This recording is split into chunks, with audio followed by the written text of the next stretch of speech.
12 লাখ ল'ৰা ছোৱালী 4,000 post third গ্ৰেডৰ পৰীক্ষা হয় বৰুৱানী ভালদৰে চেক কৰিব কিন্তু এই ছোৱালীজনীৰ ওপৰত সন্দেহ হৈছে ছাৰ তুমি ৰুমত লৈ যোৱা হয় স্যাৰ ৰুমত লৈ যোৱা ৰুমত ভালকে চেক কৰিবা মেম এখন নাই তোমাৰ বহিটো হেৰিতে নামস্থান আছে এইয়া চেক কৰিব লাগিব তোমাক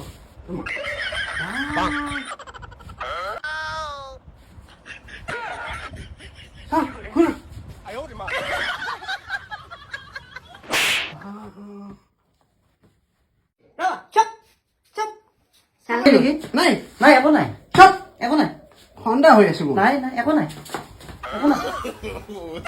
একদম পেণ্টিৰ ভিতৰত সোমাই আনিছে ছাৰ চাওঁ চাওঁ চাওঁ ছাৰ বৰুৱানী মোক দিয়ক মোক দিয়ক মোক দিয়ক কিমান আনিছে দেখিছেনে কি মানুহ তুমি কি আনিছা এইবিলাক চৰি ছাৰ